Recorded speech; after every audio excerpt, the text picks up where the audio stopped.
This is Unsportsmanlike.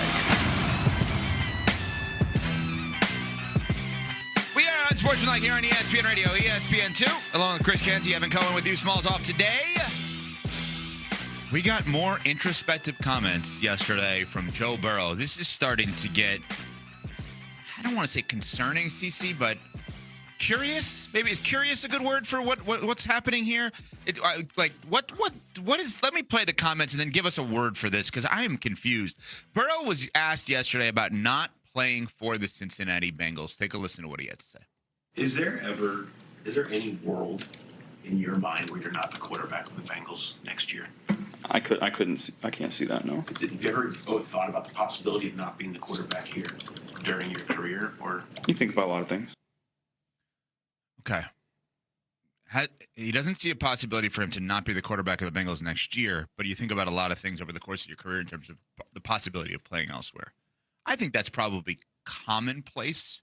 Probably even in your best moments with the Giants, you probably thought about, well, what if I'm not here? What if I go there? Could that to you? I had a great season. If I was a free agent, I guess. Maybe. No, I was getting paid too much money to think about that. I'm good. I'll get paid a lot of money in my hometown. I wouldn't think about going nowhere. Okay, so bad. I was trying to provide a hypothetical. That's a terrible example by you. Bad job by me. All right, yeah, let me put my recycled headphones back on. So then let me go back then. What's going on here? Well, is he okay? And the answer may be no. And if that's the case, then obviously I hope he gets okay. He says he's going to be the quarterback of the Bengals, we think, next year, but he's thought about a lot of different things. What's happening? I don't know, man. But, I mean, listening to him and his media availability, it just seems like it's turning into catharsis, right? He's going out there and he's having a therapy session with the general public, and he's using the media as a conduit. Maybe he's just talking through what he's feeling right now and the complex set of emotions that come with yet another disappointing season. For a guy that's as good as Joe Burrow, a top 5 quarterback in our league, this is going to be the third straight season that his team is outside looking into the playoffs. In the franchise, whether or not folks want to admit it, it's at an inflection point. We don't know what's going to happen with Trey Hendrickson after the season, but 8 Ball says doubtful that he's still in Cincinnati. Zach Taylor is going into what? His last year on his current contract? I don't think he's done enough to earn a contract extension, so he's probably going to be out. There's going to be a lot of change that happens around Joe Burrow. He probably also understands that the franchise doesn't want to find themselves in a situation like they did once upon a time with Carson Palmer, another guy that was the number 1 overall pick, and how things shaped out with him. So I think he realizes that this team is not going to want to trade him. And even if he wants to leave, it's going to be hell trying to get out of there. Oh, by the way, 2 of the guys that he advocated for to get paid, they got paid. So they're going to be locked into Cincinnati. I just think it's a really tough situation for Joe Burrow. And he sees right now that his team is not close to being able to compete for a title relative to all the other competition in the AFC. He also discussed that the team has to get creative to change what's gone wrong the past 3 seasons in Cincy. Number one, I think we have great coaches. I think we're consistently put in good positions to make plays and do our best. Obviously, there's good games and bad games, just like players have good games and bad games.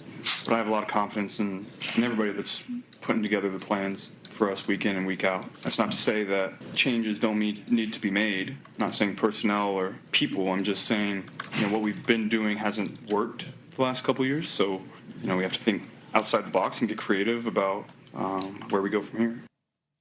Yeah, to his credit, he is very conscious to not throw anyone else under the bus but himself. I do give him credit for that. Right? He has never said the coaching is poor. He's never said the playing is poor. He's never said the organization doesn't pay people or shovel snow for fans to actually sit in the crowd. He hasn't said anything about that. He is very conscious to only criticize himself. So I do appreciate that part of this. They have to get creative. I'm not saying personnel or people. Okay, so what do you want to run the wishbone? Oh, you want to run the wishbone? Or what are we doing here? Like, I don't understand what's happening. I hope he's okay. He doesn't sound like a guy who's okay right now with his circumstance. No. And so maybe it is that Giannis point, so to speak, of like, I don't want to have to be somewhere else. And maybe I will have to be somewhere else, but I don't know how to get to the place of getting somewhere else.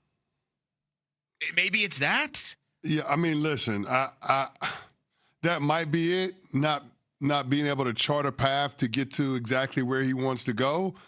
But I'll say this, the organization will change everything else around the team before they decide that they're going to trade Joe Burrow. That's just the reality of it. We all know they're operating from a place of fear when it comes to how they handle number 9.